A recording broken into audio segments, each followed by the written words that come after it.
curious what famous recipes from 1930 and 1928 tasted like?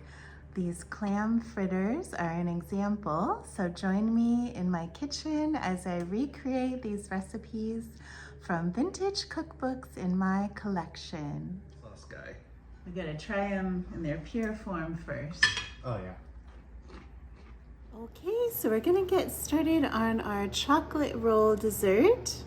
This is from the 10 exclusive recipes by Batchelder from 1930.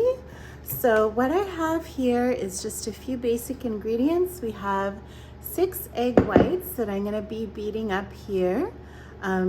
So I'm gonna go ahead and do that, and then we'll add in everything else and get this in the oven to go on with our dessert. All right, this looks perfect. You can see these are stiff peaks here. So our egg whites are all done. So actually, oops, I forgot. I still need these in here.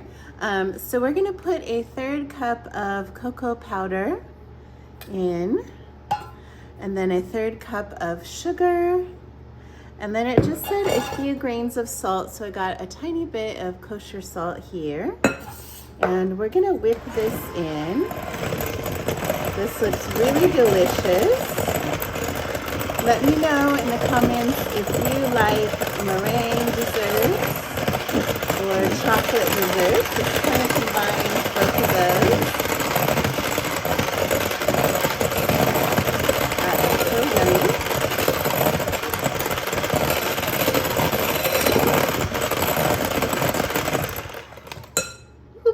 I think that was, coming off of the machine. I think I put it in the wrong spot. Let me know if you have trouble with your appliances once in a while and do the wrong thing. That's totally fine. We leave in all the mistakes here, so there we are. Okay, that is perfect. We're gonna set that aside over here. Now, I always have a tape measure in the kitchen to sort of help me figure out. We need this to be 8 inches wide. And I have my still pad on here on this baking sheet, or you can use some parchment paper. So this is a nice rimmed baking sheet, and we want it to be about this wide. So this is always the tricky part of spreading it out. Once we kind of get the width, then we can figure this out. Okay, I think that's more or less the width. Okay, so I'm going to spread this out into kind of a rectangle shape, because this is going to be like a jelly roll cake, except for made out of meringue. And you can put various fillings in here. I'm going to put whipped cream as the recipe suggests, but I might also add some strawberries in the middle, because that sounds refreshing, or maybe on top. We shall see. But let's get all of this good stuff spread out so that we can make our chocolate roll. Let me know in the comments if you've ever made a dessert like this. I've made many different meringue desserts, but never a rolled one. I think there is a special name for it. Let me know if you know the name. I cannot remember right now. But this looks and smells delicious. It smells like hot chocolate, except for it's cold. Maybe cold chocolate milk, let's say that. Okay, so I think this is about right. And we're gonna get that into a 300-degree oven for about 15 to 20 minutes. I'm gonna start at 15 because my oven is convection. So this is what it looks like, all nice and shiny. Let's get that in the oven. While that's in the oven, let's make our whipped cream for the filling. And I have a cup of heavy cream here, a teaspoon of vanilla, and a 1/4 cup of powdered sugar. So let's get this whipped up. And I'll come back when it's all whipped up. All right, we have our whipped cream already all whipped. I like to get it to this nice spreadable consistency, as you can see. So we are just about ready to assemble this dessert. We'll let the meringue cool a little bit after it comes out of the oven, and I'll show you that in a moment. So this just came out of the oven. It is still nice and soft. I accidentally touched it a couple times when it had baked to 15 minutes, and I decided I could use the extra 5 minutes. So I'm gonna let it cool for a few minutes just so the whipped cream does not melt on contact. It does not say that in the recipe, but I'm sure they meant to say that. This is still nice and soft. That's why parts of it are coming off if you touch it. But I'm excited to see how this comes together. So when it's cooled down a little bit, we will finish up our dessert. So what I'm doing here, I let this cool for 10 minutes, and it's fairly cool, I would say. So I am peeling it off of the silpat onto some parchment. I probably should have put it on parchment in the first place. It did mention it in the recipe, but a lot of times I just substitute the silpat. But it doesn't seem to be worse for wear. It's stuck a tiny bit here to the edge, but that's okay. I think this should still work out well. And yeah, there's a little bit of a crack there, but that's okay. We will see how this works out. All right, so you can see a little bit of this stuck to here, but that's all right. We're gonna see if we can remedy this with some whipped cream. So I will be back with that, and we'll get this rolled up. All right, we've got our whipped cream here. So I like to use the offset spatula to spread this. So I have not made, gosh, have I ever made a jelly roll? I think I made something maybe kind of like it. I haven't made too many of these, so I'm relatively unexperienced here, but we are gonna give it a go. And as usual with these vintage recipes, it gives you very minimal instructions. It just says roll up. So we're gonna just do our best to see how this works. But regardless, it's going to be delicious, and that is the main point, right? So let me know in the comments down below if you've ever made a jelly roll cake, either with meringue or regular cake batter. What have been your experiences with rolled cakes? I know they can be a little bit challenging, but really delicious. And there's a wide variety of fillings and things you can do. So this is a really fun thing. So I think what I'm gonna do is I'm gonna leave it classic, but I might serve some sugared strawberries on the side to just kind of put on top, because it is springtime and I don't have enough strawberries in my garden to serve with this quite yet. I am getting 1 or 2 per day. Let me know if you're growing anything that is bearing fruit this time of year, or flowers. I love both. Okay, so we have that all spread on there. Set that aside. And we're going to start to roll this and see what we can do here. So kind of take it off the paper and keep rolling. Again, I have not done this many times, so bear with me. Let's see how well we can roll this roll. And I think the important part is just to keep pressing down as we roll. And then I think I'm gonna kind of keep it rolled up in the paper when we chill it in the fridge. And actually this is looking quite nice. I don't know if you can see that. There we go. Okay, beautiful. So I think what we're gonna do is keep this rolled up like this. I'm gonna kind of roll it up in the paper, and then I'm gonna chill this in the fridge, and then we will take it out later to see what it looks like. But I'm gonna kind of roll it up like a pretty package here, just so it stays nice and rolled up on itself. Yay, okay. We're gonna stick this in the fridge for a while, and then we're gonna move on to our side dish for this meal. So we are going to make our side dish, which is sauteed lentils. It's actually from a 1928 book, the kind of first book in the Delineator series, as far as I know. And so we have, it says 2 tablespoons of fat.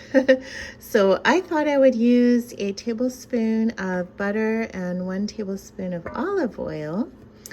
And we have our lentils over here. So I forgot to soak these overnight, but I just soaked them in boiling water for about an hour, and then boiled them in some more water for about 15-20 minutes, and they're nice and soft, as you can see. So moving over here, we have our heat fairly high. I'm going to actually saute these onions first. It's funny, at the very end, of the recipe, it mentions sauteing onions, but or adding onions to it, but I thought, you know what, let's add them at the beginning. So let's get that going.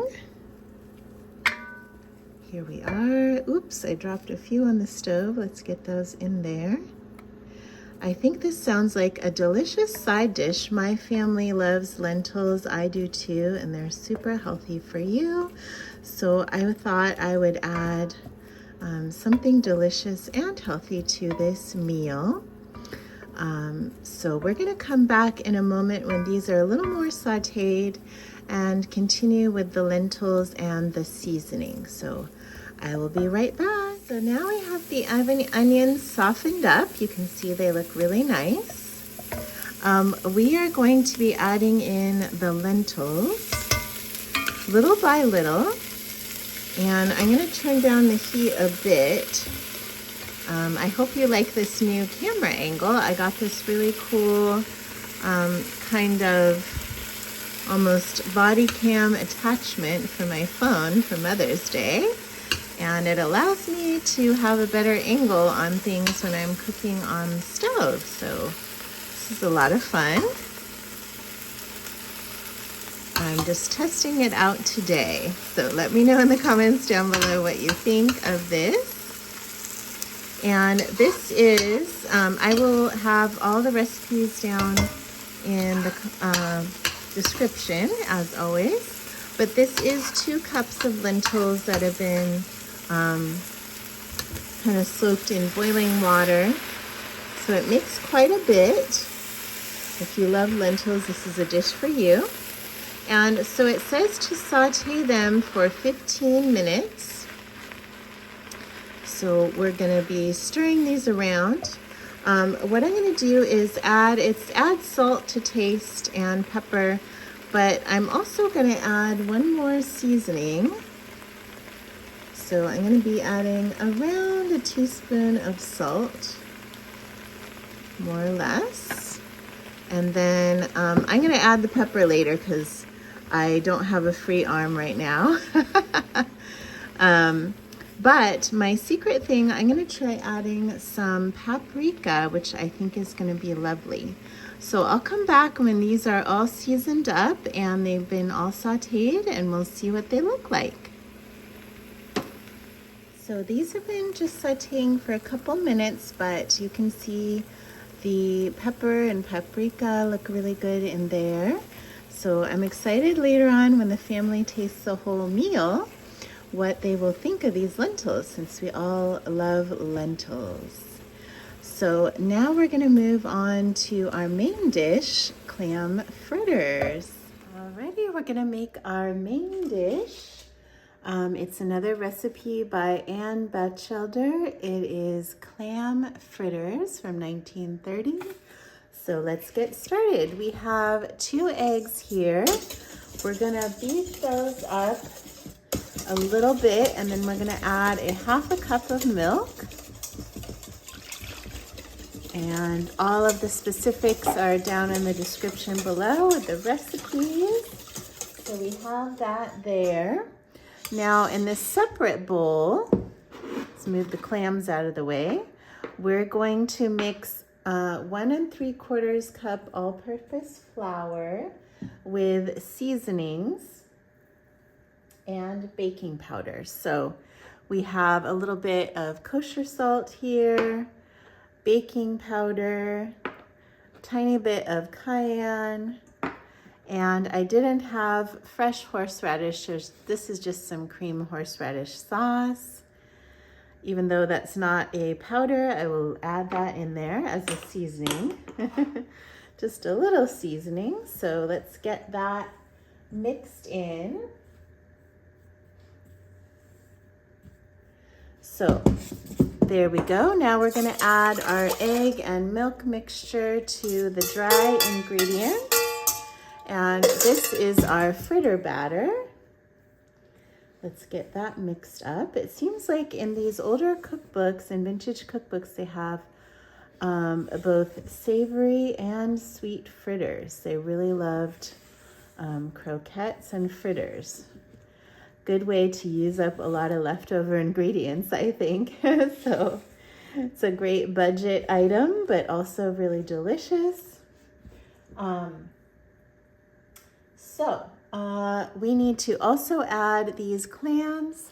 Now these are chopped clams. I just used 2 cans of them. I mostly drained them. It called for 2 cups, and this is not quite 2 cups, but it is plenty. So we want to get that all mixed together before we get these ready to fry. We are going to drop it by spoonfuls into the hot oil. So I just want to make sure I get all of that egg and all of that good stuff incorporated before we move on to frying. And that looks like a good batter. Take a look. So let's move on to the stove next where we'll fry these up. I'm gonna show you the frying setup. I've got my temperature gauge here. So I am heating up some avocado oil. And I use this because it's a healthier oil and it has a high smoke point, so we can use it for frying.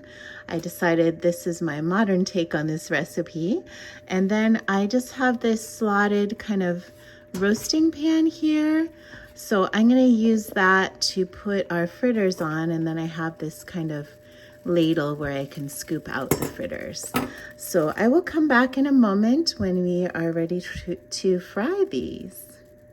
So we're gonna get our first fritters frying in here. It's a little more than 300 degrees, the avocado oil.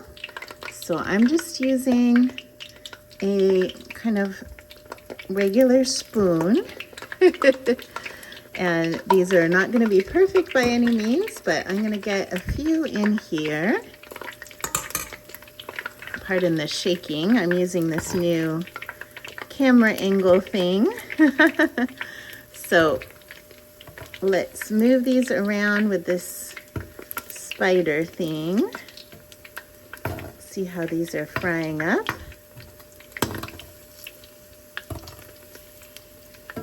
Oh, that's looking nice. What do you think? I don't do a ton of frying at home. What about you? Ouch. Whew. Boy, yeah, be careful of the splatters. So, yeah, ooh, it's kind of reminding me of a tempura. Look how pretty that is. So we want to get these a little more golden, but they're looking quite nice. Just be careful of the spatters for sure. And I'll move these around a little bit to get them nice and crispy. And I'm not serving these right away, so I think I'll do the modern thing and heat them up in the air fryer later. But normally you'd want to serve these right away. And look how pretty these are. I'm sure you could do these with other types of seafood as well. So this one looks really nice and golden brown. I'm gonna show you a close-up of that one. So we will put it over here on the roasting tray. I like to do this so that it drips down and I'm not wasting a lot of paper towels or something like that. So that's my earth-friendly tip there. So yeah, these look beautiful. So I want to give you a bit of a close-up there. Yay, these are lovely. So I'm going to keep frying these and then stay tuned because we're going to see the tablescape and then see what the family thinks. And if you're interested in the cookbooks, I'm going to show those at the very end. So stay tuned. Check out this beautiful tablescape for our 1930/1928 dinner.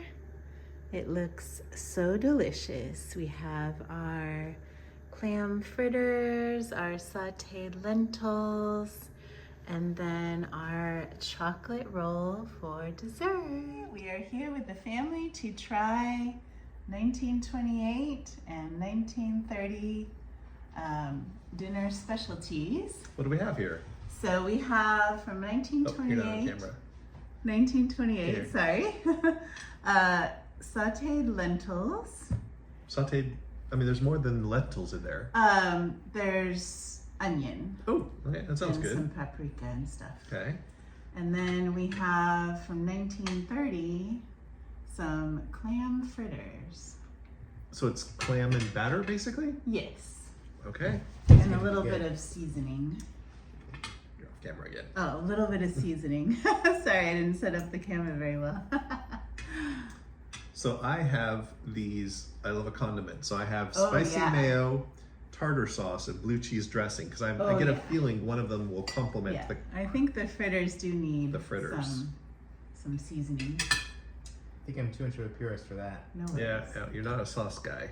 We gotta try them in their pure form first. Oh yeah.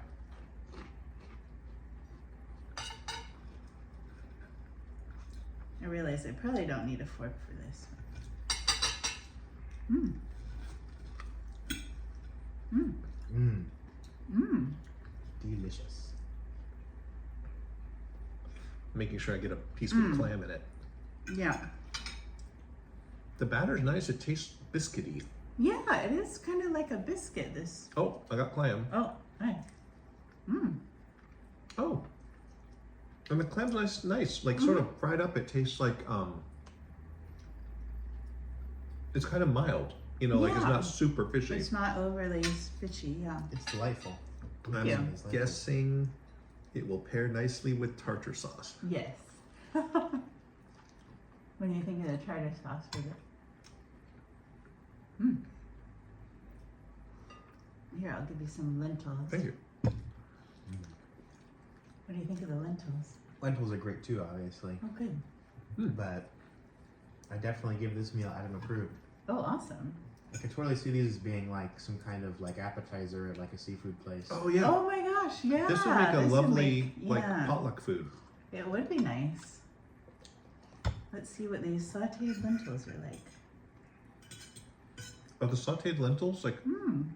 an entree or a side dish? Mmm. Excuse me, side dish.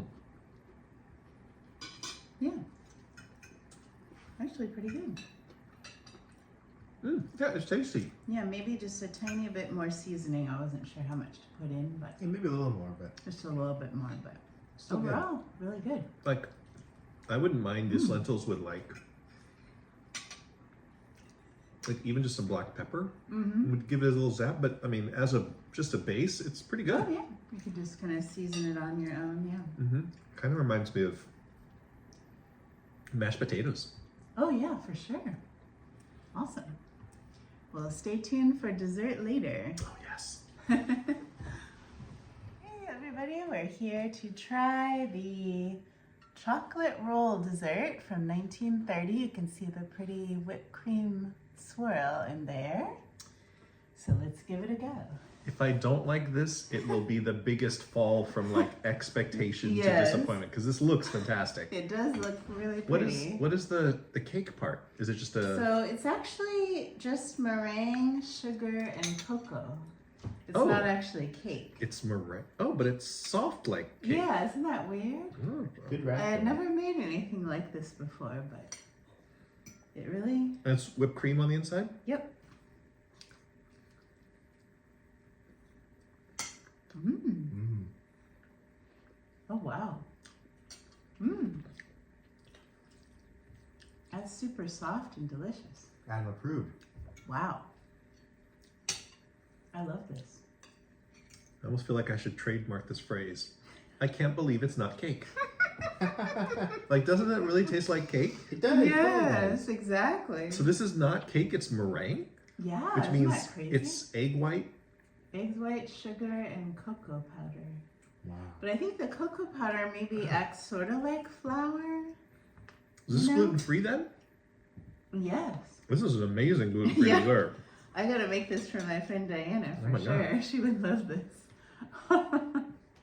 Wow. Wow, And you huge can- treasure. And you can taste the chocolate too, which is nice. Yeah. It's really good. Wow. Top marks. Amazing. The raspberry was good too. Awesome. Thanks, guys. We'll definitely try the recipe. I bet you'll love it. Amazing. So I hope that you enjoyed this 1930-1928 meal video.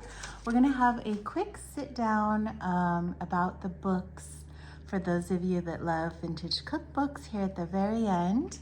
And I wanna thank you before I start for subscribing, for being here, for commenting and liking the video, and for sharing it.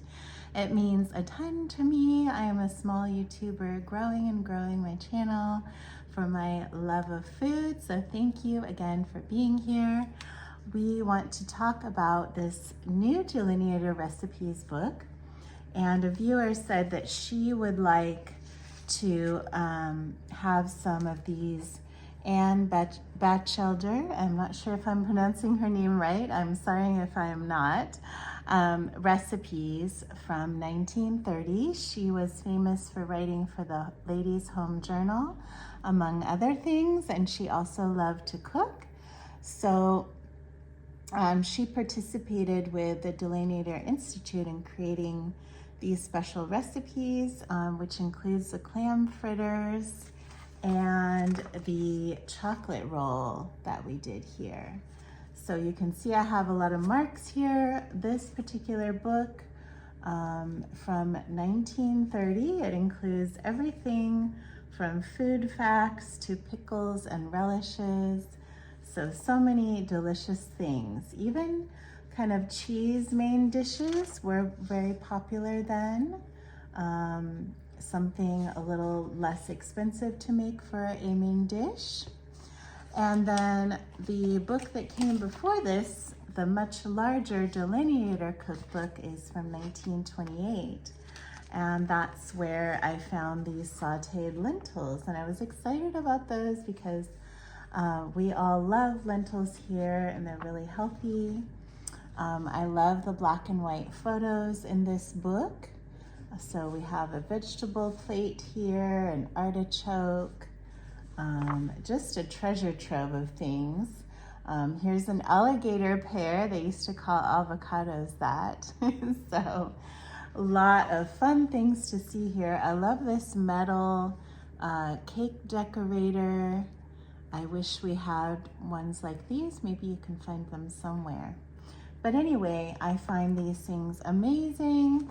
And so these are great companion books to each other. This one is much smaller, so if I don't find some recipes to go with the menu, I can always go over here. So let me know in the comments down below what you thought of the meal, my family's reactions, and everything else in between. So thank you so much for being here. See you on the next one.